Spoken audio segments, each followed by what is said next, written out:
They told him he wasn't good enough. He was cut from his high school basketball team. Imagine that. Michael Jordan, the man who would redefine basketball forever, told as a teenager that he simply didn't make the cut. Welcome to Your Mindset, Your Greatness, where we uncover the real stories behind the world's most fascinating people and bring you the lessons that can change your life. If you're new here, kindly hit the subscribe button, like, leave a comment, and share for others to learn. Now, stop for a second and ask yourself this. How do you respond when life says no? Do you quit, or do you fight back harder?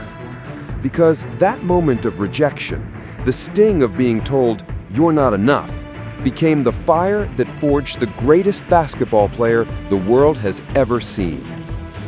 Michael Jordan didn't just play the game, he changed the game. But what most people miss is this. His greatness didn't come from natural talent alone. It came from mindset. A mindset so relentless, so unshakable, that it turned setbacks into fuel and failures into stepping stones. So today, we're diving deep into the psychology of Michael Jordan, how he transformed rejection into rocket fuel, and what you can learn to build your own greatness, whether you're chasing championships or chasing your dreams. Let's go! Michael Jordan was born in Brooklyn in 1963, but grew up in Wilmington, North Carolina. And like many kids, he had a dream. Basketball wasn't just a sport, it was his obsession. But in 1978, as a sophomore, he tried out for the varsity team and didn't make it. Most people would have walked away. But Jordan? He went home, locked himself in his room, and cried. And then he made himself a promise. I'll never let someone decide my fate again. That's the first lesson from Jordan's mindset. Rejection is not the end. It's the beginning. And only those who use it as motivation rise above it. From that day on, he trained harder than anyone else. Every morning before school, every night after practice. He was obsessed with proving not just his coach wrong, but the entire world. Fast forward a few years. He earns a spot at the University of North Carolina, and in 1982, as a freshman, he hits the game-winning shot in the NCAA championship. That shot didn't just win the game, it put Jordan on the map. The kid who was once cut had now become unstoppable. But here's where his mindset gets even more interesting. Michael Jordan loved pressure. He thrived when the stakes were highest. While most players feared failure, Jordan embraced it. He once said, "I've missed more than 9,000 shots in my career. I've lost almost 300 games.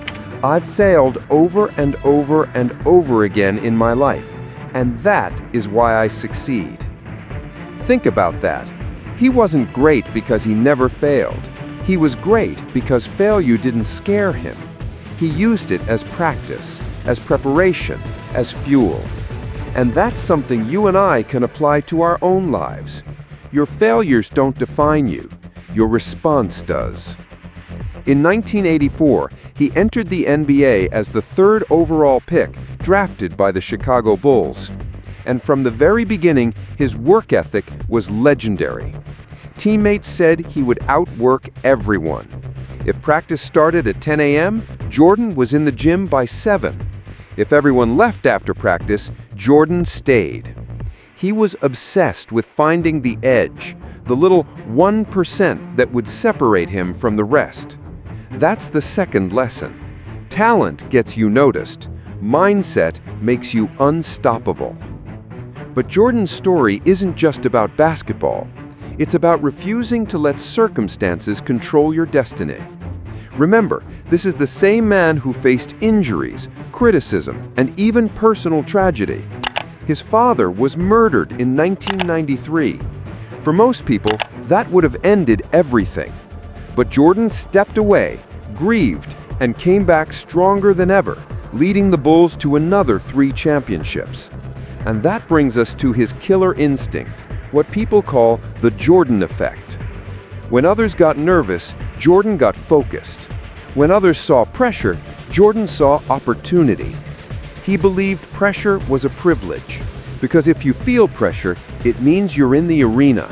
And Jordan wanted to be in the arena every time he could.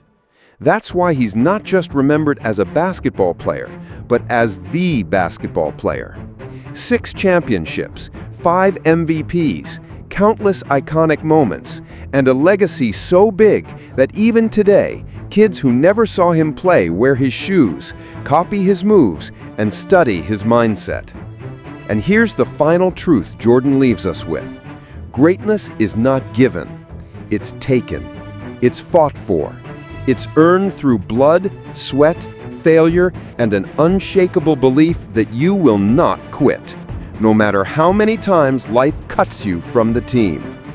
So the next time life tells you no, remember Michael Jordan. Remember that rejection is not a dead end, it's a detour. And if you choose to use it, it might just lead you to your greatest victory. Because mindset builds greatness, and greatness changes everything. This is Your Mindset, Your Greatness. And now I'll leave you with this question. What rejection in your life can you turn into your fuel today? If you find value in this, hit the like button, subscribe, and share this video with someone who dreams big. Let us know in the comments whose story should we cover next. And remember, your mindset determines your greatness.